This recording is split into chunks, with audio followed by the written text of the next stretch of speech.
Welcome to 221B Baker Street by way of the South Cape Bridge.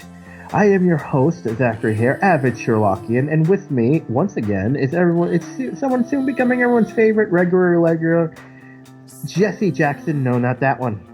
Thank you, Zach. Always a joy to be here talking about elementary, Sherlock, and just hanging out with you is always a blast. Indeed. So, of course, we're talking about the episode To Catch a Predator, and we start with Watson helping Shinwell getting ready for a job interview. Yeah, first off, I thought that was a great way to begin, with the shirt and the whole idea, and as someone who spent 9 months in an unplanned sabbatical, I can feel the frustration of trying to figure out, trying to get a job, trying to, as she said, dress for the role you want, and feeling his frustration of, there's nothing I can do. So I thought this was a pretty interesting subplot, though when we get a little bit further, I'm going to have a little problem with Joan's thought process. Yeah, well, as someone who works as a third shift security guard, I am also familiar with trying to find new work. And I thought it was a nice little scene. And, of course, any Sherlockian fans will know, we get the deer stalker. How big was the smile on your face when you saw that and them talking about it? Well, I thought they handled it better than Sherlock did, which found a way to actually get it on his head, even though that makes no sense. I forgave them. I understand why you think that, but I prefer this to that. I really do. I prefer this whole show to Sherlock. I really do. I've said that many times. We will have to have a debate. I think they're different, and so I don't even watch it anymore. That's how much I dislike it. Wow. As much as I like Benedict Cumberbatch, second season really did. Oh wait, was this the second? No, it's the third season. It really put me off. Did you watch the Christmas special? I've been meaning to watch the Victorian special. We should, there's a couple of things we need to. Well, I should get a round. Oh, that'd be great, do a round table. But we're getting off on a tangent. Okay, yes, but make a note of that. I would love to discuss that with you. We should watch it and have a special episode. Okay, that would be a fun point counter.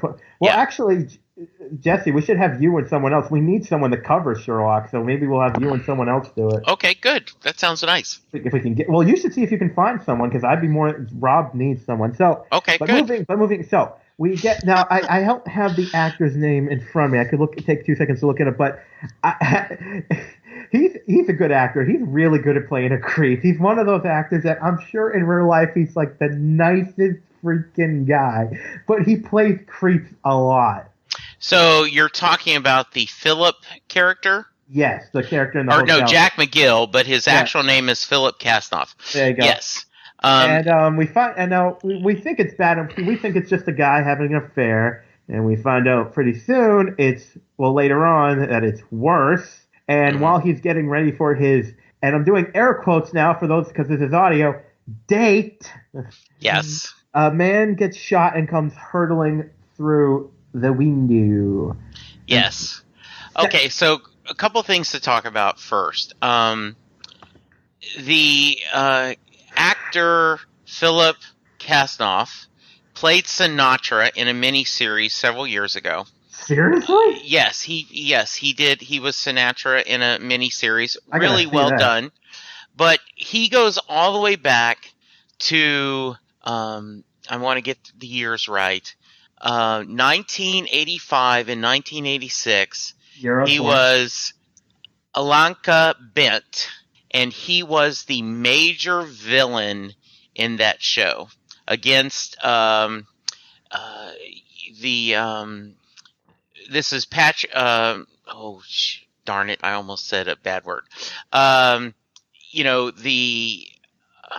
James Reed and Patrick Swayze were the two North and South, friends that they met in West Point. And this guy was their major adversary at West Point, and he continued. He played an evil, just sneaky, horrible sadist on that show.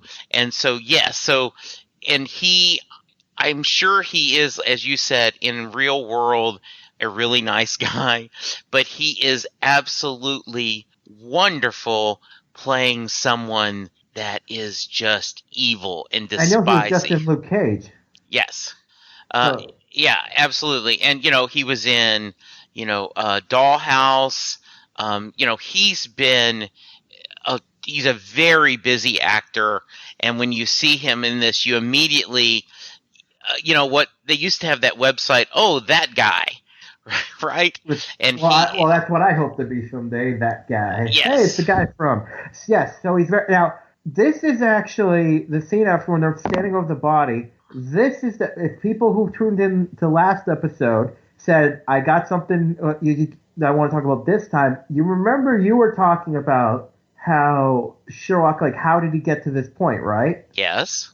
Well, they do something here that I thought has to be noted, and it's something really important that people have talked about when it comes to Sherlock Holmes. He looks at the body and says, oh, this man is a child predator. He's he preys on young girls. He's blah, blah, blah, and Belle's like, and we find out later that his deduction is completely wrong. Yes. And I think that's relevant because Sherlock doesn't. What he does is there's actually a really funny video I've mentioned a couple times on the podcast done by Pete Holmes, who's got some good stuff in his tool belt, and he does this thing making fun of the BBC Sherlock of the scene where he first meets Watson, and he does all the deductions. And Watson just goes, not one single thing you just said is true. And they make fun of the fact that really, and it's true, of course, that they can write it so Sherlock's right, which is why I think it's great they have him get it wrong. Because the deductions, it's not like a psychic vision. He could be wrong. Yeah, I totally agree with you, and I'm so glad you brought that up. What Sherlock does in the books and the movies and the TV shows, the idea is I view these things, I get the knowledge, I understand, all these clues, and I put together a hypothesis that I am, and depending on the thing, it could be 75 to 95%, but it is a guess.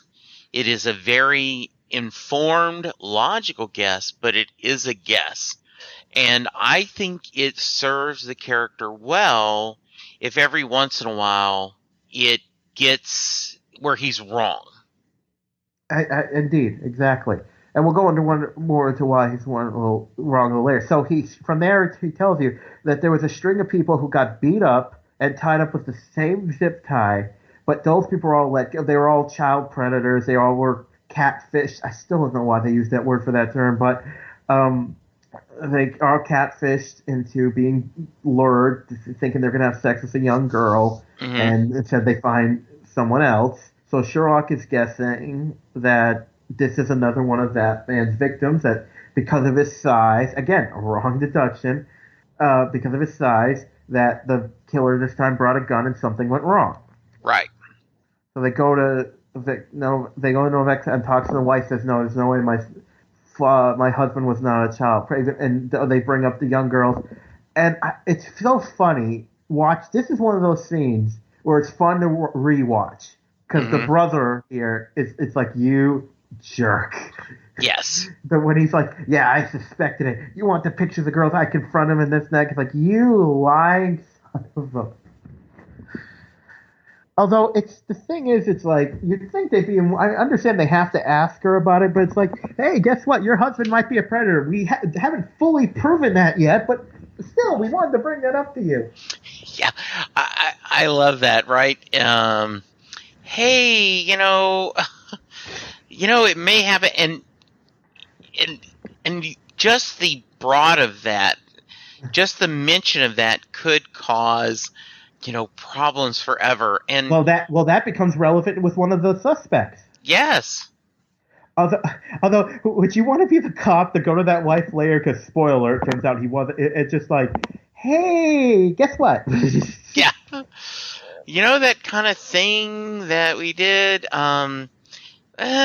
Maybe not so much. Right. So they find out that man Novak had pictures of young girls on the computer. He swore they were college-age girls, and she sort of believed him, and they're trying to there's not really a lot of clues there. The brother tells him, "Oh, I confronted him about it, but he swore up and down." And then she said she suspected him of an affair, but she still trusted him. So from there, Sherlock goes to the company that, an obvious reference to several dating sites and Ashley Madison, because it's called True Romantic, and we get this sleazy boss that refuses to release the information.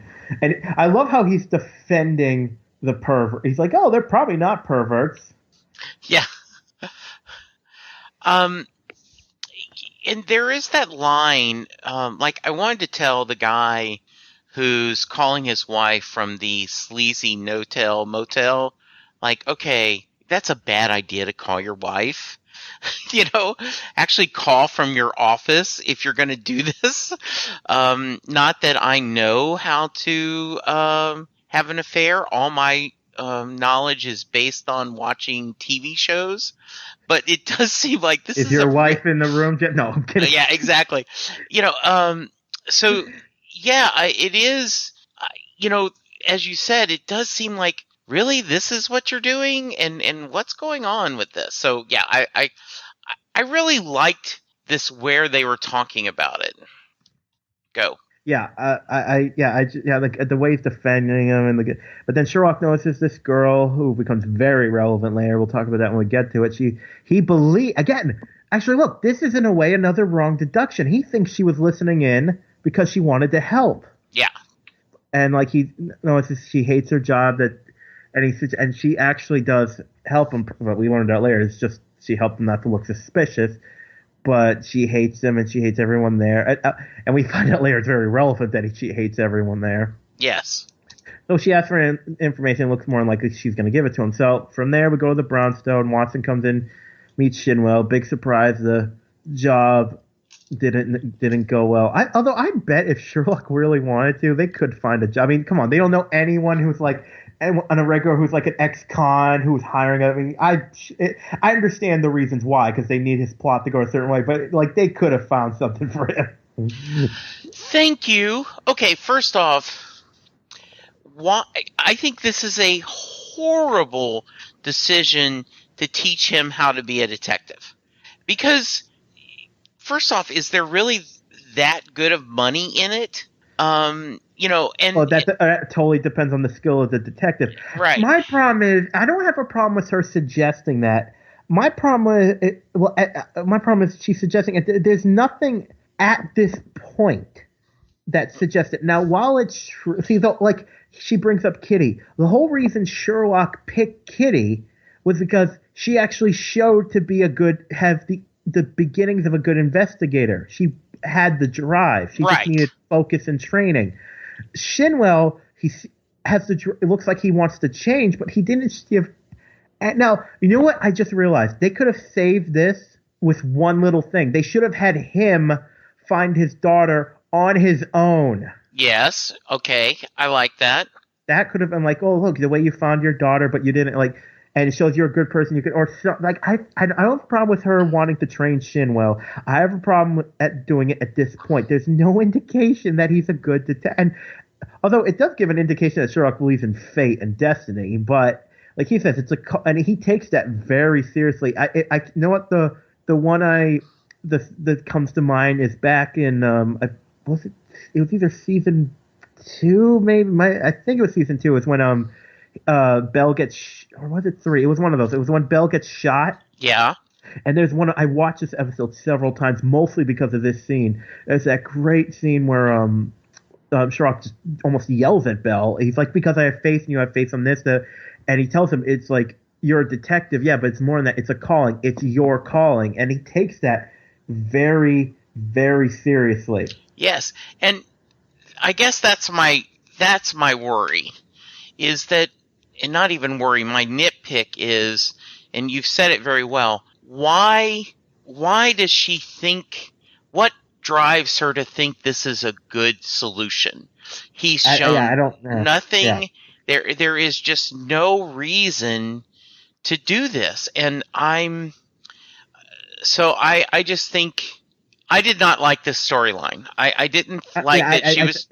Go ahead. Yeah, oh, I was just gonna say it's like she again. Even Shin, she brings up the Bensoners problem, but even Shinwell just said he didn't deduce anything. He just talked to a guy. Yeah. And you're like, why are we wanting to do? I just didn't get it. And I'm going, what are you trying to solve? I also think a wonderful point, Zach, is as many people as they know. How could you not find someone or know someone that that owes you a favor? And can you have him be, and I'm not trying to be condescending, but someone in the mailroom or someone in the janitorial staff or just customer service, some kind of job, a waiter, busboy, whatever you want, a job to get them started. But instead, they do nothing. Hell, And Sherlock could just be like, "Here's $5,000. Go ahead." yeah, and then so anyway, I was unhappy with that a lot. Yeah. Well, what I'm hoping is because this show's really good at that, where his story's going to go will help fix that. Because the show is really good. Because they very rarely have a point that doesn't go anywhere. Yeah, good point. Well, we'll talk about it would be better if I talk about it when we get to the end scene. But okay, so like Sherlock, big surprise, obviously thinks it's a bad idea because I love the scene where he's like you talk about Kitty, and like even she says she didn't quite, even Kitty didn't work out. Like she's like, well, Kitty had baggage. Again, Johnny's delivery of this line when he says, when Watson goes, she had baggage, and he goes, and he doesn't. Yeah. So awesome. So from there, we go to Sherlock is trying to find a suspect, and he's actually going after the men that were victimized because he got the information, and like two of them, one committed suicide, one's in prison, two fled the country. I believe that's. Oh, but there was one that then they talk about the one that was in a lawsuit and he lost because of that. So they're trying to figure out the answer. And then when he shows Watson the picture, she's like, "Wait a minute, you mean these?" And it turns, and from there we realize that he was the predator, he was not one of the people. I know. I kind of, I don't know. I didn't guess that, but I did guess that when they started saying that, I guess at the beginning that the guy at the beginning he was coming after him. Yes. So I thought it was weird that Gregson was trying. It felt out of place when Gregson's like, "Oh, he's probably just this," and it's like, "Nope, moving on." Yeah. I don't know why. Just okay. But again, the actor, like who we were just talking about, he's so good at playing the pathetic guy. Just like, but I loved her. It's like, you want to just punch him. Yeah. And I love it. It's like, it's a figment. You can't go to jail from wanting to make love to a figment. Oh, it's like, oh. I love how Gregson immediately makes the deal with him, which we found out later is because they don't have to. He can just report him on the other charges and. Right. So technically, he's still keeping his word. But the guy tells them that, and obviously they don't think he's the killer because you would have to, like you said, you have to be an idiot to book the room and then kill him. So they're trying to get the information.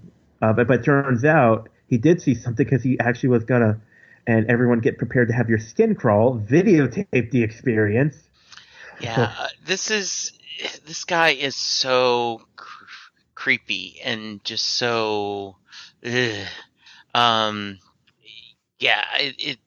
this is that, there was the famous, the NBC show To Catch a Predator, right? Where they were just showing this. Yeah. And it just, the whole thing, disgust me. Oh, God. And it just. I would hope so.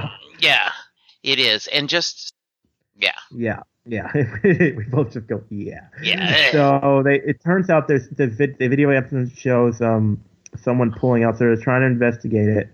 So they decide to go after one of the guys, the victim, and the guy swears, and I'll talk more about this a little later when we get more information on the show. He talks about how he says he never was in the young girls, although he says he never harassed a woman. And Sherlock, I love when Sherlock goes, "Oh, good, that's a lie. I was afraid you were impossible to read." Yes, that is a wonderful That almost line. made that almost made favorite line. I probably should have made a favorite line, but Yes, I so agree. he tells them that he never had a true man, and he does make a good point. I mean, he would have to be a freaking idiot, he's such a he was a high profile person to look for young girls in public forums. I keep thinking of the South Park episode where you ever see the Nambla South Park episode? Yes. Yeah, which there's this great. Well, I can't would probably say half that stuff on the podcast. Although, a little side note because of how disgusting these people are. When that episode first aired, I didn't know Nambla was a real thing. Yeah. When I found out, like a couple years later, someone's like, "Oh, that's real." I'm like, "What?" Yeah. And You're there are people who try to justify, like, "Oh, we're in love." In ancient times, it's like, shut up. yes. But anyways, they talked to the guy and tells me he was trapped, and they knew something's up, so they don't know if they believe him 100%. So they start to look into it, and they find out they break the password on the guy's computer. Turns out he had one more profile, which was. Now, I think it would have been interesting if it turns out there was because they don't use. I mean, they've done it in Law and Order SVU, obviously, but you don't usually see female sexual predators on because it's obviously more rare than. I mean, it does happen, but it's more rare. But I think that would be interesting to have for an episode. I think agree most shows don't do it because people have a hard time believing a woman would do that. Yeah, but it does happen. It does. But anyways, it turns out that the profile, because it was weird, because one, the profile was of a legal age man, and it was actually the woman that the guy we just met was suing for sexual harassment. Yeah.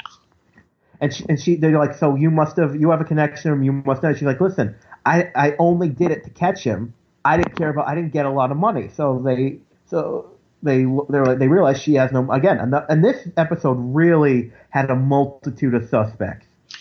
Yes, they did. It was a really good mystery, and you're sitting there going, okay, I'm not sure where they're taking us, what we're going to do. So, and not as we talked about in the previous episode, sometimes Elementary can take you on a pretty wild tangent, and you start at point A and you end up at, point 7.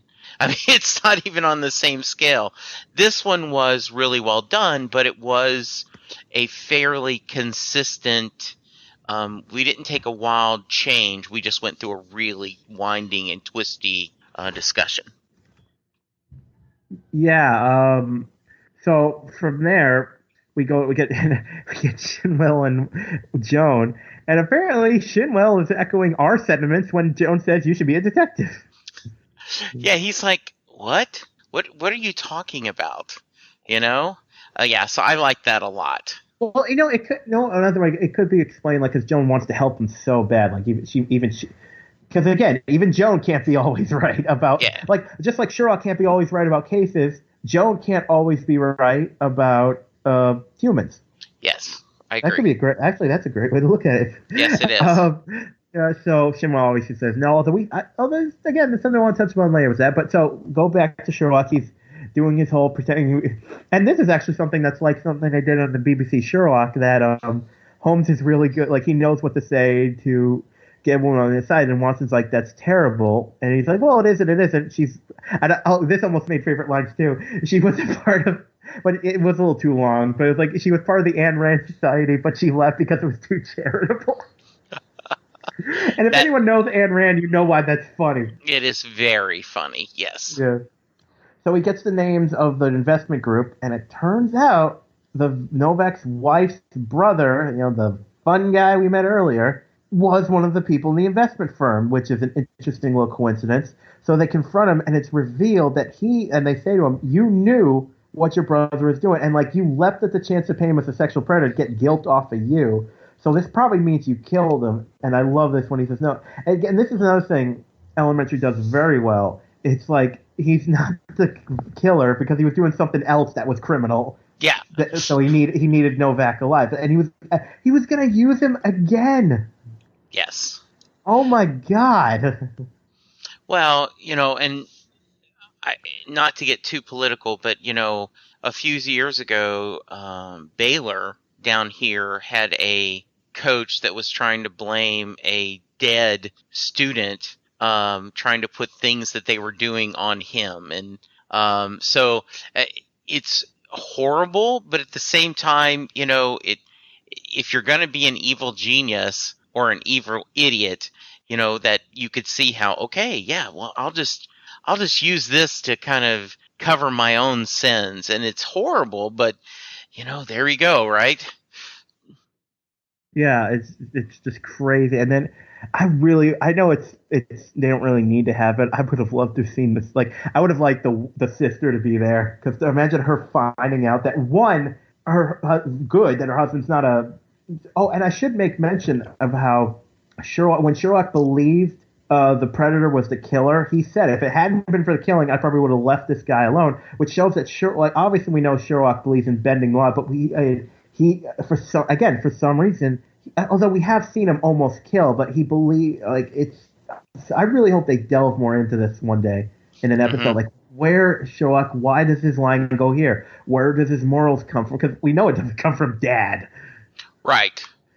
I mean, because his dad is amoral, very amoral, not evil, just neutral.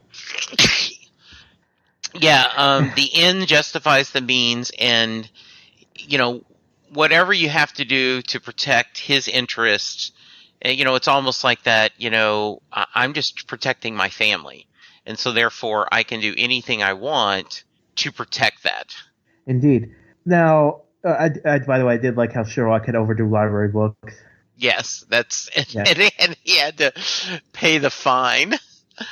Oh, and I just pictured, which is a pittance to a trust fund kid. Yeah, but I would have loved to seen that, having to do that, and I'm like, okay, yes, all right, and just this disdain of having to worry about something so minutia, minor. Like, come on.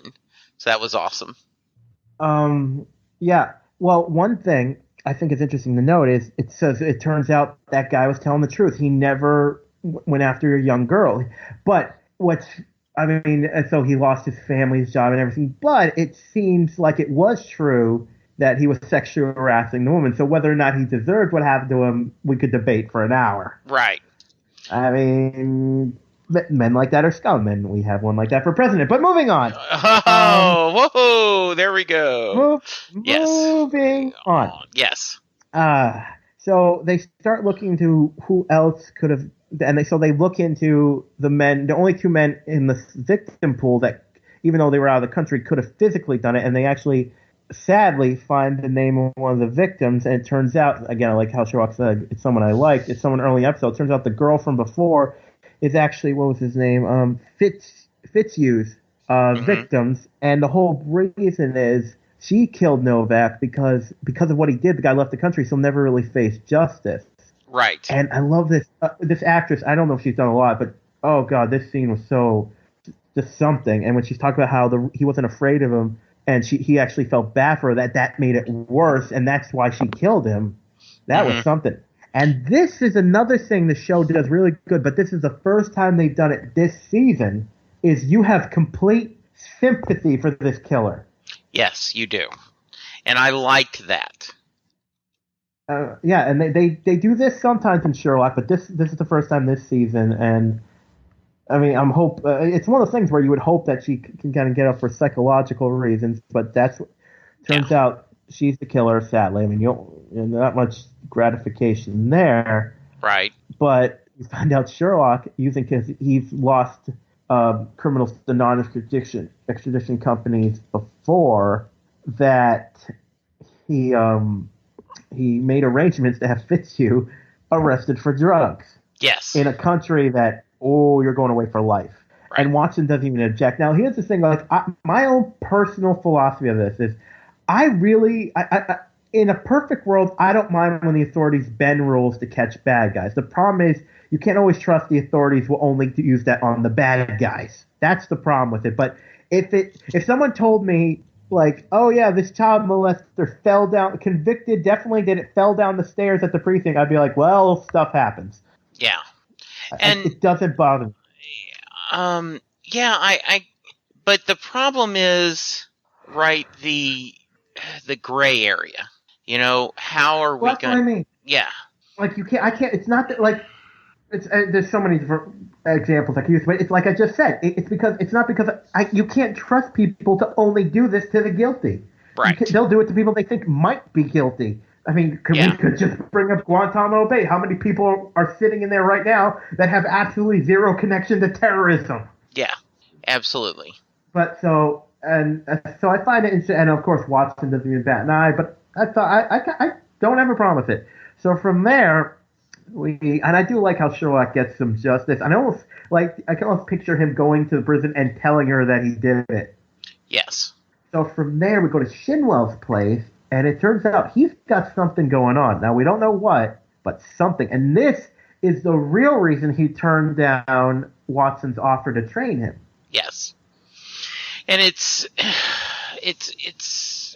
very sad for me because, I'm really hoping that he can turn his life around. But it goes back to, his family member when he said he's a bad dude. And, and I am worried that Joan's faith is going to be wrong, that she has put it in the wrong person. Well, see, I was thinking about that, and I don't know if they're going to go the whole route that he's really bad and she's let down, because that's cliche, and this show does not do cliche. Mm-hmm. So I'm curious to see I'm very interested to see where they're going to go with this. Yeah.